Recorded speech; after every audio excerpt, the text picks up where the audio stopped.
Actually, Koome resigned, right?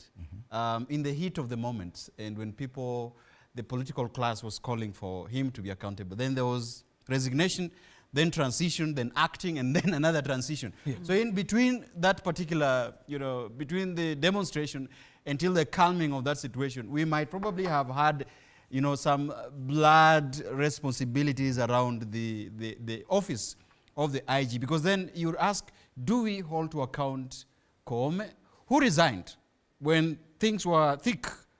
And then do we hold to account Masengeli, who took over briefly at the helm of that demonstration? Or do we now hold the current IG responsible, who seems to have stabilized within the office? So questions also needs to be raised within that particular transition process. But I agree to some extent that yes, there is an extent the parliament can go. And by the way, the constitution, and I repeat, gives parliament a quasi-judicial authority. What does that mean? That there are certain powers that the parliamentary committee has. Far from just recommending, I think and in the definition of what Honorable Tandaza said, that there could be a threat for sanction. Yes, yeah. Parliamentary committees can issue threat and say that that particular office could be denied even some finances because they are the ones who allocate, and appropriate how that. So there could be that kind of threat, but then there could also be that kind of calling to account. I believe that the holders of the office still needs to provide accountability in what happens, and not only in the office of the AG and whoever was holding the office of the Interior. Could be that the minister was a little bit higher, was not really, but the buck stopped with him. Could be that there is principal secretary, but the buck stopped with him. But Fred, also on this other end, as a nation, we should condemn certain elements of criminal activities that are sprouting. Because, as I said, criminologists identify, they call something a broken window theory. That if you see in this particular situation, that we are seeing small pickpocketers coming here and pickpocketing people, and we do not condemn it. Yeah. Next time, they are going to graduate and start knifing people.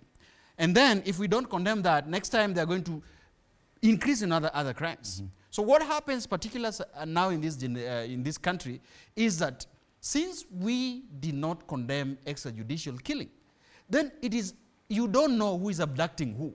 Could be even the issues of femicides that we are talking about. Then, and so the police, Inspector General of Police, say that indeed they acknowledge that there is increase of femicide, but that is also in respect with general crime. You understand? So what was that saying?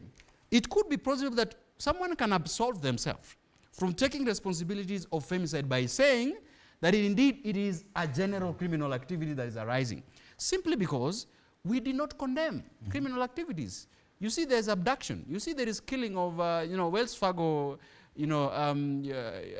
Director of Finance, I think, HR, something like that. And then all of a sudden, there's another criminal activity somewhere, and abductions of people. So it's quite difficult, thin line, to say who is involved in this criminal crime. Yep. Is it agencies? Is it criminal elements taking advantage of the situation that was not dealt with? So I think as a nation we need to... And the question still rings true. Who is going to take responsibility? It's the question also on the front page of the Star, and if we could just now move on to the issues of femicide. The question is, in cold blood, who will stop these killings? The Star has gone with the high numbers of women who have been killed.